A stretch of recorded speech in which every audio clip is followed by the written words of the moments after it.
이 저녁에 우리가 함께 묵상할 말씀은 신약성경 갈라디아서 3장 23절에서 29절입니다. 갈라디아서 3장 23절에서 29절 신약 305변입니다.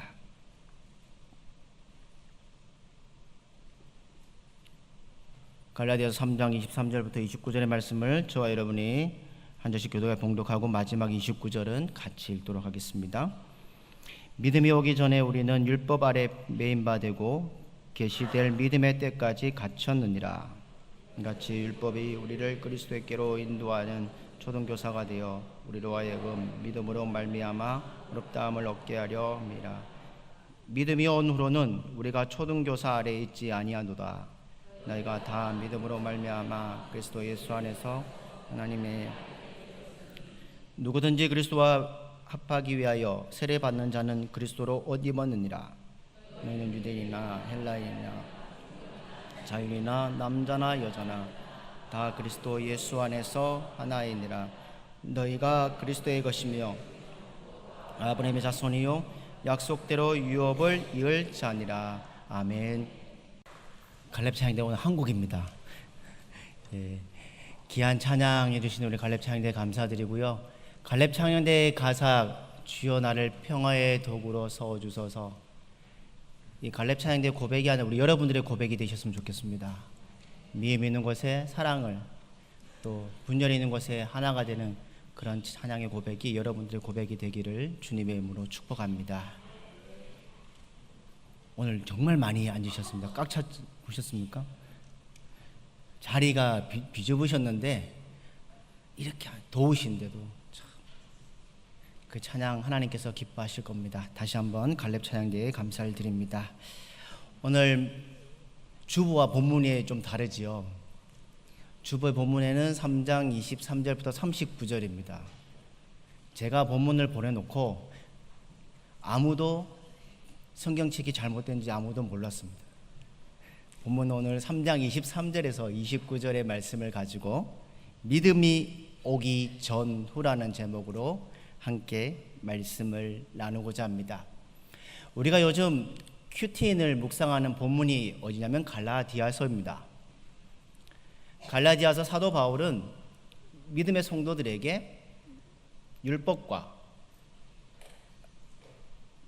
복음 그리고 믿음과 율법에 대한 명확한 가르침을 하면서 신학적인 지식을 가르치는 성경 진리를 가르치는 본문이 바로 갈라디아서입니다. 바울은 지금까지 유대인들이 지켜왔던 율법, 그 율법은 초등교사에 불과하다. 예수를 아는 데까지만 필요한 초등교사이고 그것으로는 율법 자체로는 구원을 받을 수 없다. 믿음으로 말미암아 믿음의 대상인 예수 그리스도를 통해야만이, 그리고 그 그리스도가 오실 때에 율법은 초등교사에 불과하고 가정교사에 불구하고 예수님이 오신 후에는 오직 믿음으로 의롭게 되고 믿음으로 구원을 받게 된다는 진리의 말씀이 기록된 것이 우리가 지금 묵상하고 있는 갈라디아서입니다. 사랑하는 성도 여러분, 여러분은 복음을 무엇이라고 생각하십니까? 사도 바울은 갈라디아 교회를 향해서 이 복음에 대해서 이렇게 말하고 있습니다. 할례자들의 말, 다른 복음 때문에 흔들리는 사도 바울이 갈라디아 교회를 향해서 그들에게 복음에 대해서, 믿음에 대해서 설명하고 강력하게 이야기하는 부분이 갈라디아 3장부터 시작되고 있습니다. 복음에 대해서 그리고 율법과 믿음에 대해서 얘기하는 부분이 갈라디아 3장부터 6장까지 계속해서 이루어지는 본문의 말씀입니다. 사도 바울이 들려준 복음을 한마디로 말하면 이렇습니다. 하나님의 사랑이 우리에게 보내주셨고 그 사랑 때문에 하나님은 사랑하는 아들을 이 땅에 보내주셨다. 그리고 그 사랑하는 아들 예수 그리스도는 십자가에 못 박혀 죽으시고 중요한 것은 우리 죄를 위해서, 나의 죄를 위해서 십자가에 못 박혀 죽으셨다. 그리고 중요한 것은 예수 그리스도가 십자가에 못 박힐 때에 우리 인간의 모든 죄는 거기로 옮겨져 갔고, 우리는 십자가에 못 박힌 예수님을 통해서 예수 그리스도의 의가 우리에게 옮겨졌다고 말하고 있습니다. 그래서 십자가에 달린 예수를 믿으면 그 사람은 죄의 사함을 받고 하나님의 자녀가 되는 거듭난 모습이 있다는 겁니다. 그 거듭남의 표시가 바로 우리가 잘 알고 있는 세례라고 말하고 있습니다. 그러므로 여기서 중요한 것은 바로 믿음이라는 겁니다. 왜냐하면 믿음이 십자가에 못 박힌 그리스도와 우리와 하나가 되는 길이기 때문입니다. 다시 말해서 우리가 예수님을 믿으면 내가 죽고 죄의 사함을 받고 내가 하나님의 자녀가 되는 놀라운 경험을 할 수 있는 것이 예수 그리스도를 믿으면 된다는 겁니다. 그렇다면 예수 그리스도를 믿지 않는다면 어떻게 될까요? 그 하나님의 아들의 죽음이 아무 쓸모없는 일이고 나와는 상관없는 일이 된다는 겁니다. 이렇게 믿음이 중요하기 때문에 오늘 사도 바울은 본문에서 믿음에 대해서 이야기하고 있습니다. 오늘 본문 23절을 보십시오. 23절에 믿음이 오기 전에 우리는 율법 아래 매인 바 되었고 계시될 믿음의 때까지 갇혔느니라 라고 말씀하고 있습니다. 여기 잘 보실 본문은 믿음이 오기 전에 우리는 율법 아래 매인 바 되었다고 되어 있습니다. 믿음이 오기 전에, 그 말은 오늘 읽은 본문 앞부분 15절부터 22절까지 설명한 것이지만 좀 더 구체적으로 보면 구약 성서 전체를 말씀하고 있습니다. 구약 성경은 믿음이 오기 전에 기록된 모든 책들의 내용들이 구약 성경에 들어져 있다는 겁니다. 그렇다면 믿음이 오기 전에 어떤 일이 일어났습니까? 창세기에 보면 하나님은 아브라함을 부르십니다. 앞으로 내가 큰 민족을 이루고 너는 복의 근원이 될지라고 말씀하셨습니다. 아브라함은 아내 사라가 아들을 더 낳을 수 없다는 것을 알면도 불구하고 약속을 믿었고 그 약속대로 그의 자손들 여럿을 가르쳐 말씀한 것을 깨달았다는 겁니다. 그런데 하나님이 말씀하신 것은 여럿이 아니라는 겁니다. 오직 한 사람, 아브라함의 자손, 또 정확하게 말하면 예수 그리스도, 앞으로 오실 예수 그리스도를 말씀하신 겁니다. 그렇기 때문에 아브라함을 통해 이루어질 큰 민족은 1차적으로 이스라엘 민족이지만 더 큰 민족은 바로 예수 그리스도를 믿는 모든 사람들이 큰 민족이라는 겁니다. 성경에 보면 우리가 잘 알고 있습니다.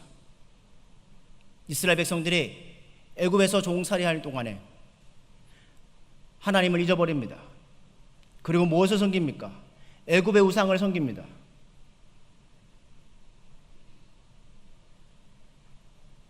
홍해를 건너서 강야를 건너오는 가운데 시내산에서 그들과 언약을 맺습니다. 너희는 내 백성이고 나는 너희의 하나님이다. 그리고 그 언약의 증표로 율법을 주셨습니다. 이때 주신 율법은 너희는 이제 하나님의 백성이니까 죄를 짓지 말라는 겁니다. 죄를 범하지 말고 주의한다고 말씀합니다. 그리고 그들을 율법 아래 두고 율법의 지도를 받으면서 앞으로 오실 그리스도를 기다리라고 말씀하고 있습니다. 그러므로 율법의 역할은 하나님의 백성인 이스라엘 자손들을 가르치는 교사의 역할이고 하나님이 약속하신 그리스도가 오기 전까지의 율법이라는 겁니다. 복음주의 신학자인 프레드 브라운은 율법의 목적을 세 가지로 말하고 있습니다. 첫 번째로는요, 우리가 치과에 가면 많이 보는 작은 거울이 있습니다.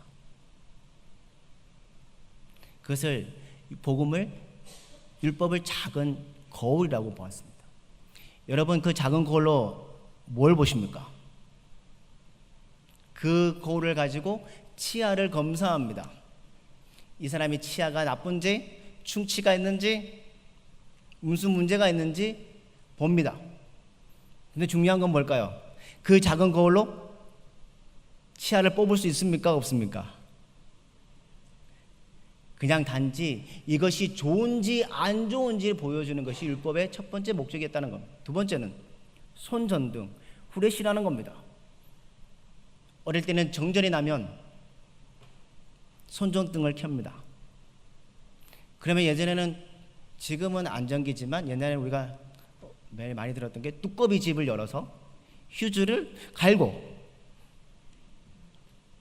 그러면 전기가 들어오면 그 손전등은 필요할까요? 필요하지 않을까요? 필요하지 않습니다. 단지 비춰주는 역할을 하는 것이 바로 손전등이라는 겁니다. 그게 율법의 두 번째 목적이었다는 겁니다. 세 번째, 그 브라운의 말하는 세 번째 목적은 바로 다림줄과 같다는 겁니다. 다림줄은 뭐냐면 건축가들이 집을 지을 때에 수직을 평가한지 안 한지를 평가하는 줄이라는 겁니다. 다림줄이 점검하는 것이지 고치는 도구가 아니라는 겁니다. 바로 율법이 이런 거란 겁니다. 눈에 작게 보이는 작은 거울, 후레쉬, 손전등, 그리고 다림줄과 같다는 겁니다. 그래서 오늘 갈라디아 3장 19절 보면 이렇게 말합니다. 그런즉 율법이 무엇이냐? 범법함으로 더하여 진 것이라. 천사들을 통하여 한 중보자의 손으로 베푸신 것인데 약속하신 자손이 오시기까지 있을 것이라 라고 말씀하고 있습니다. 여기에 재미있는 표현이 있습니다. 범법함으로 뭐 한다고요? 더하여 진 것이라. 아브라함의 자손들이 자꾸 죄를 지으니까 죄가 더해졌다는 겁니다. 아브라함 자손들이, 히브리인들이 왜 애굽에 있을 동안에 조상들이 섬긴 하나님을 섬기지 않았고 하나님을 잊어버렸고 애굽의 우상 숭배를 했고, 그렇기 때문에 하나님께서는 그들에게 너는 나 외에 다른 신을 섬기지 말고 다른 자들에게 우상을 섬기지 말고 그들에게 절하지 말라고 말씀하셨습니다. 그뿐만 아니라 너희가 살아가는 생활 속에서 죄를 범하는 것, 살인하는 것, 거짓 증언하는 것, 간음하는 것, 서로 비방하고 도둑질하는 모든 것들을 죄를 따르지 않는 이것이 너희들이 살아갈 것이라고 말씀하고 있습니다. 바로 올바른 길로 인도하는 것이 계명과 율법이었다는 겁니다. 마치 국회에서 입법하는 똑같다는 겁니다. 지금 20대 국회인데 19대 국회 때 입법한 법률이 건이 몇 건이었냐면 7,441개였다는 겁니다. 왜 이 법안을 만들었을까요? 4년 동안 왜 이런 많은 법들이 만들어졌을까요? 여러분, 왜 법이 만들어졌을까요? 왜 자꾸 새로운 법이 필요할까요? 그것은 죄가 늘어났기 때문입니다. 우리의 문화가 바뀌듯이 환경이 바뀌어 있다는 겁니다. 새로운 것을 이용해서 사람들이 또 죄를 짓기 때문에 법을 만든다는 겁니다. 예를 들어 볼까요? 여러분, 자동차가 없었으면 도로교통법이 필요 없습니다. 자동차가 발명되고 자꾸 사고를 내니까 거기에 따른 법이 필요한 겁니다. 옛날에는 농사를 지을 때에 그냥 농사만 지으면 다행이었는데 많은 수확을 하기 위해서 사람의 몸에 해악한 것을 막 집어넣지 않습니까? 그런 것을 막기 위한 법들이 생겼다는 겁니다. 이렇게 바쁜 법들을 만들고 있는 것처럼 중요한 것은 율법은 숫자가 적을수록 훨씬 좋다는 겁니다. 그러나 사람들이 사는 세상은 죄가 많아지니까 법도 복잡해지고 많아질 수밖에 없다는 겁니다. 그런데 중요한 것은 이런 법, 율법은 믿음이 오기 전까지라는 겁니다. 믿음이 오면, 다시 말해서 그리스도께서 이 땅에 오시면 인간의 죄를 십자가에 죽으셔서 완전히 해결하시면 그때부터는 율법이 필요한 게 아니라 믿음이 필요하다는 겁니다. 그래서 오늘 본문 24절 이렇게 말합니다. 이같이 율법이 우리를 그리스도께로 인도하는 초등교사가 되어 우리로 하여금 믿음으로 말미암아 의롭다함을 얻게 하려 함이라 라고 말씀하고 있습니다. 여기에 나오는 초등교사, 옛날에는 몽학 선생이었습니다. 초등교사가 무엇입니까? 우리 아이들을 어린이집, 유치원에 그리고 초등학교에 보냅니다. 누구에게 배웁니까? 선생님에게 배웁니다. 우리 아이들은 선생님부터 무엇을 배웁니까? 많은 지식을 배우지만 잘못하면 벌을 받고 잘하면 칭찬을 받는 것도 배웁니다. 그런 과정을 통해서 아이들은 배우고 자라갑니다. 그러나 여러분, 그렇다고 해서 그 가르치는 아이가 선생님의 자녀일까요? 그냥 가르치는 선생님이라는 겁니다. 혹시 선생님의 착각에서 이 아이들은 내 아들이다, 내 자녀라고 한다면 여러분들은 어떻게 하시겠습니까? 가만히 계시겠습니까? 당장 유괴범으로 전화를 하겠죠. 신고하겠죠. 또한 어느 정도 시간이 지나면 유치원을 졸업하고 초등학교도 졸업합니다. 율법도 마찬가지라는 겁니다. 율법은 죄가 무엇인지, 죄가 얼마나 인간을 고통스럽게 하는지를 보여주는 것이고 가르쳐주는 것입니다. 죄를 지으면 너 죽을 거야. 또 죄를 지으면 너 저주를 받을 것이라 가르치고 경고하는 것이 바로 율법입니다. 그렇다고 하나님의 자녀들이 율법의 자녀, 율법의 저주 아래 있는 것은 아니라는 겁니다. 율법은 구원을 위하여 주신 것이 아니라 하나님의 백성에게 죄를 알려주고 그 죄를 범하지 않기 위해 보여주신 것입니다. 또 그 율법은 영원한 것이 아닙니다. 그리스도가 오실 때까지 한시적으로만 되어지는 율법이라는 겁니다. 율법의 역할은 거기까지라는 겁니다. 그러나 믿음이 오면 그리스도의 십자가의 사건이 나의 사건으로 되어질 때에 그 순간이 오면 더 이상 율법이 아니라 믿음이 우리의 삶을 살아가게 된다는 겁니다. 그래서 사도 바울은 오늘 25절부터 27절에 이렇게 분명하게 말씀하고 있습니다. 25절부터 27절 말씀을 같이 읽도록 하겠습니다. 같이 읽겠습니다. 시작.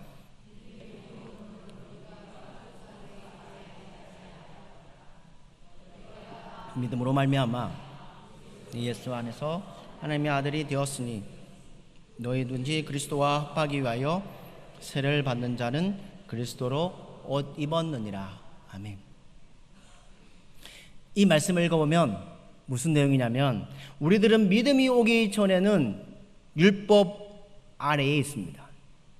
그러나 믿음이 온 후에는 더 이상 초등교사 아래에 있는 것이 아니라고 분명하게 말씀하고 있습니다.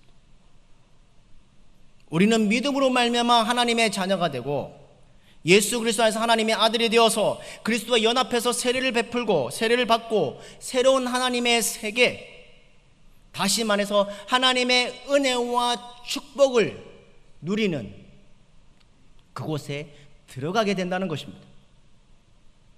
사랑하는 성도 여러분, 우리는 다시 율법으로 돌아갈 필요가 없습니다. 우리는 믿음을 붙잡으며 나아가야 합니다. 종교개혁자들이 오직 믿음을 하고 고백했던 것처럼 우리는 예수님을 우리 자신의 구원자로 십자가의 사건을 내 사건으로 받아들여질 때에 그러면 우리는 나의 죄에 대해서 죽고 하나님의 의에 대해서 살아가는 사람이 될 것이고 그것은 바로 그리스도께서 우리 안에서 사는 것이라는 겁니다. 그리스도께서 우리 안에 함께 계시도록 힘쓰는 여러분들의 삶이 되기를 주님의 이름으로 축복합니다. 그렇다면 믿음이 온 후에 우리의 모습은 어떻게 변화되어야 할까요? 우리가 믿음으로 예수님을 믿게 되었다면 우리는 어떤 복을 누리게 될까요? 그런데 우리 중에 아직도 믿음이 작아서 하나님의 세계, 하나님의 구원의 세계를 맛보지 못한 사람들이 있다는 겁니다. 믿음으로 죄를 이기지 못하고 여전히 율법 아래에서 끌려다니는 모습들이 있다는 겁니다. 죄책감에 빠져서, 절망감에 빠져서 있는 사람들이 있다는 겁니다. 믿음으로는 술 하나 끊지 못하고 담대하게 못 끊고 율법의 저주 아래 묶여 있다는 겁니다. 우리는 율법 아래 있는 사람이 아니라 믿음의 사람이 되어야 된다는 겁니다.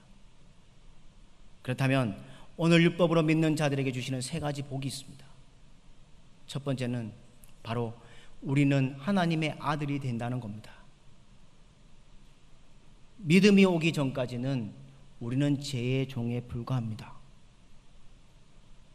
그러나 믿음으로 그리스도가 나의 구원자가 되고 나는 구원을 받았고 내 삶의 주인이 바로 예수 그리스도, 그래서 우리는 새로운 신분, 하나님의 아들이 된다고 오늘 본문 26절에서 말씀합니다. 26절에 너희가 다 믿음으로 말미암아 그리스도 예수 안에서 하나님의 아들이 되었으니 라고 말씀하고 있습니다. 여러분, 그리스도 예수 안에서 하나님의 아들이 된 건 놀랍지 않으십니까? 저와 여러분들은 하나님의 자녀라는 신분으로 변화되었습니다. 그래서 우리는 하나님을 아바 아버지, 아빠 아버지라고 부를 수 있습니다. 아버지 하나님께 마음껏 기도하고 하나님 아버지께 마음껏 예배하고 살아갈 수 있는 사람이라는 겁니다.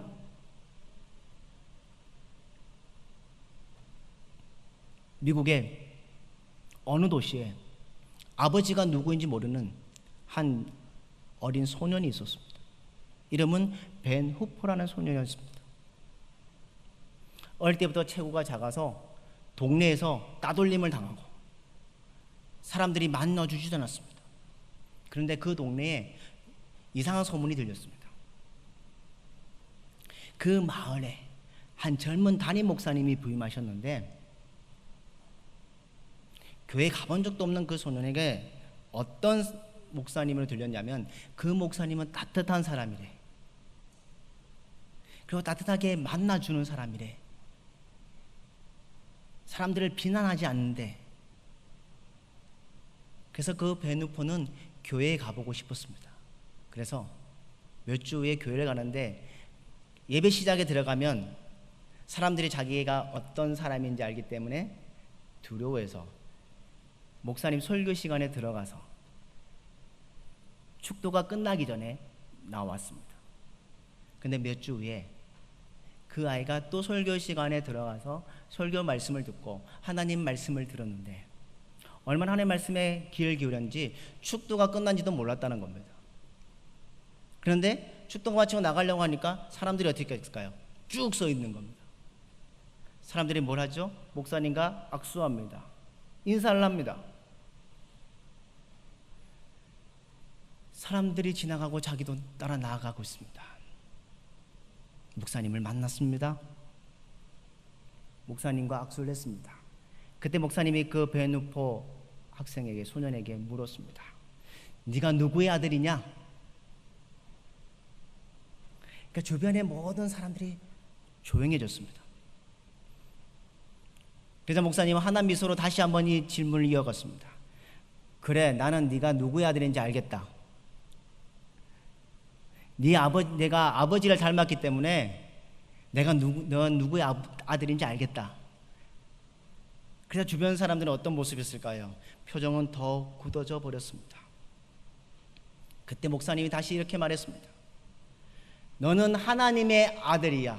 네 모습을 보면 알 수 있다. 그러면서 그 아이는 당황해서 빠져나가려고 할 때에 그의 등 뒤로 목사님이 이렇게 말했다고 합니다.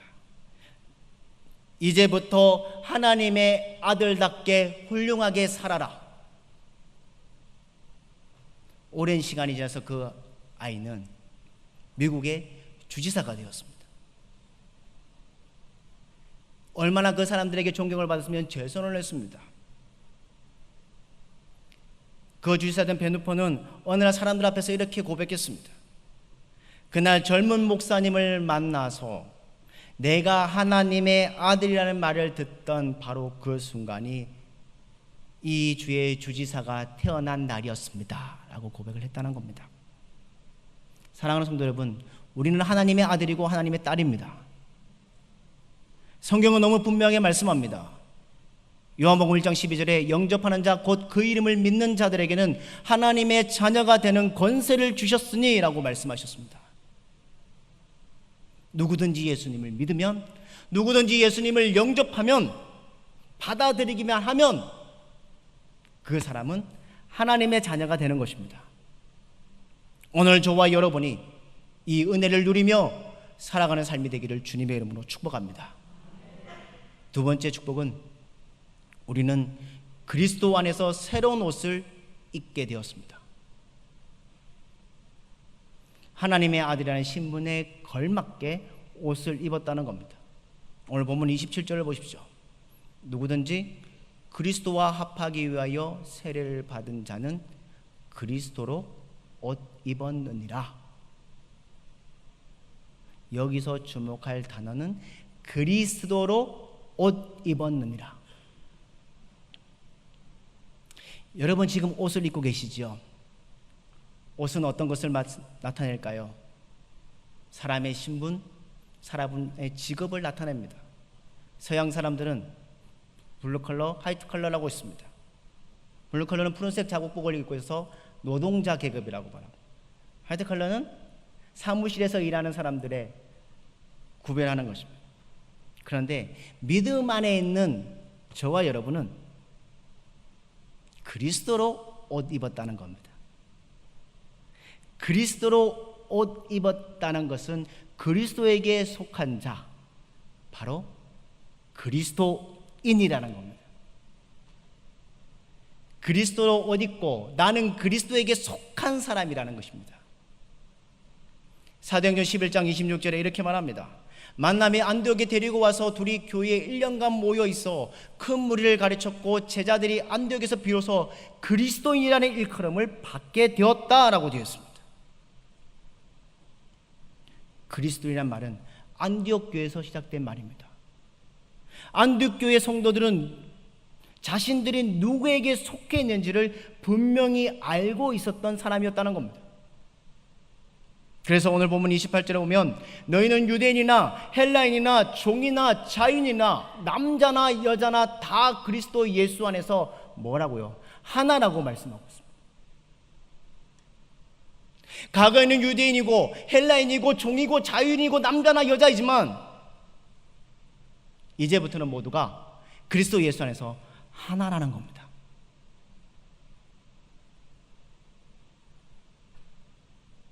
여러 사람이 한 가지 옷을 입을 때 많은 사람들이 뭐라고 말하냐면 유니폼을 입고 있다고 말합니다. 유니폼이란 무엇일까요? 같은 모양의 같은 옷을 입고 있다는 겁니다. 다 같은 옷 형태의 옷을 입었다고 생각해 보십시오. 그것은 모두가 다 하나로 여겨지게 될 것입니다. 그러므로 그리스도로 옷 입은 사람들은 모두 그리스도와 하나가 되는 것이고 그리스도의 의로 채용을 받게 된다는 겁니다. 우리는 똑같은 옷, 그리스도라는 옷을 입은 하나님의 자녀입니다. 우리는 형제고 자매들입니다. 올해 영주교회가 창립 66주년을 맞이합니다. 우리는 지난 66년 이렇게 살아왔습니다. 같은 옷, 그리스도의 옷을 입고 같은 형제 자매로 믿음의 공동체로 성장해 왔습니다. 앞으로 우리는 또 세대통합 사역도 마찬가지일 겁니다. 똑같은 옷, 그리스도의 옷을 입은 하나님의 자녀로 신앙의 계승이라는 공동체로 이루어갈 것입니다. 그러므로 이 땅에 사는 우리 모두는 서로가 사랑하고 서로를 돌보며 살아가게 되고 그리스도 옷 입는 사람이 되어서 그래서 한 자녀, 한 가정, 한 형제 자매임을 고백하며 살아가는 삶이 되기를 주님의 이름으로 축복합니다. 마지막 세 번째 볼 것은 우리는 유업을 이을 자가 되는 복을 누리게 되어 있습니다. 오늘 29절 말씀을 우리 한번 같이 읽도록 하겠습니다. 29절 말씀을 같이 읽겠습니다. 시작.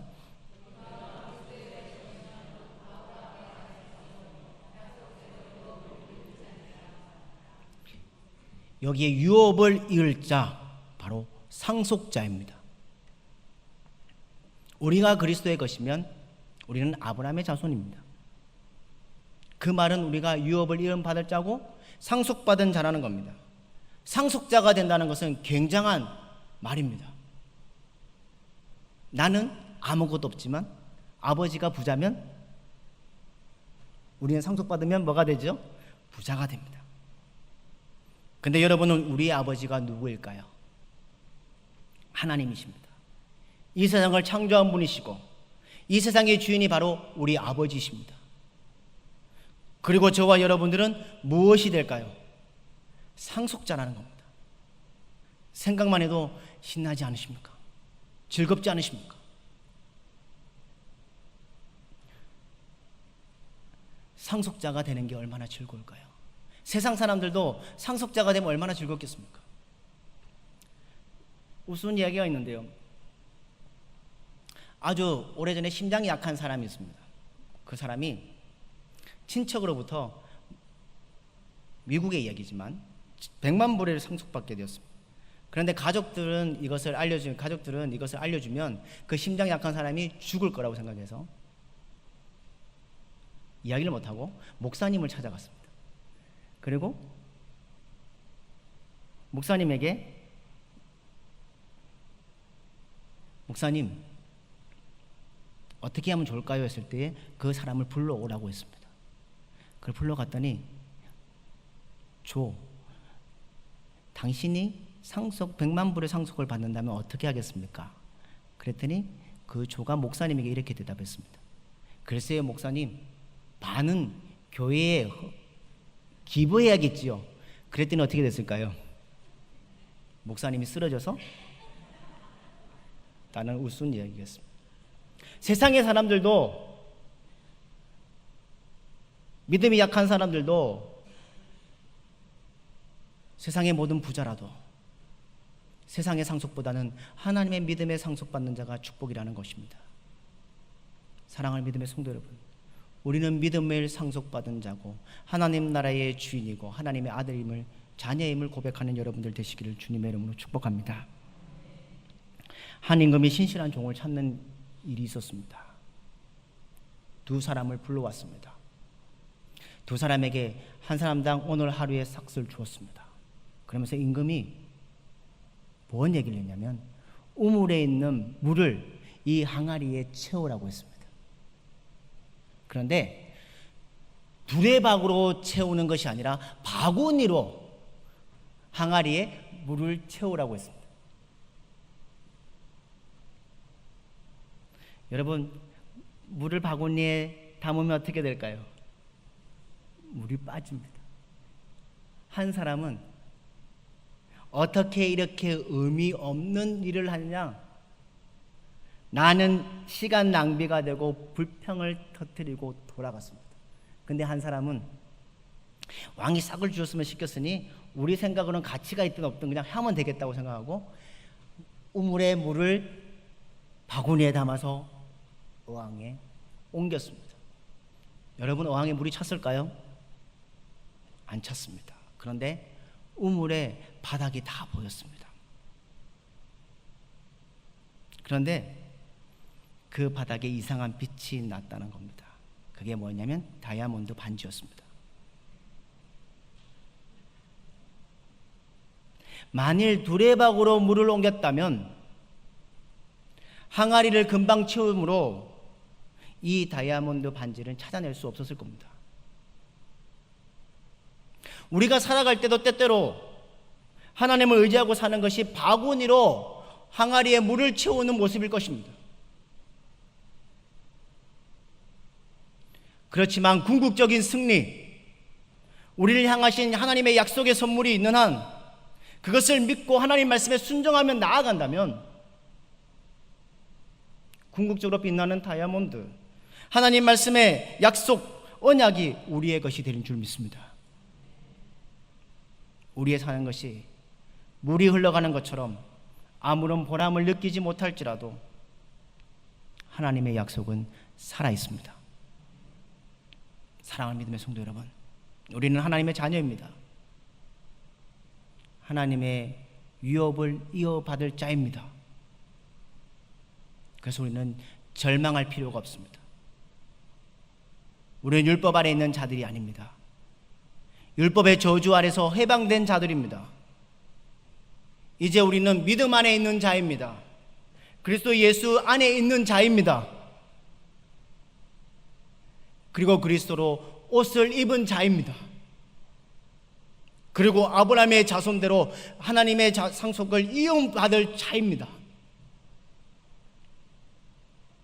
지금 힘들어 보여도 십자가에 달리신 예수 그리스도를 바라보고 우리가 믿음으로 살아간다면 우리 앞에 하나님의 세계가 열릴 것입니다. 그리고 하나님은 이 놀라운 것을 그냥 내버려 두지 않으실 겁니다. 이 놀라운 것을 채워주실 것입니다. 사랑하는 믿음의 성도 여러분, 주님 안에서, 그리고 믿음 안에서 승리하는 여러분들의 삶이 되기를 주님의 이름으로 축복합니다.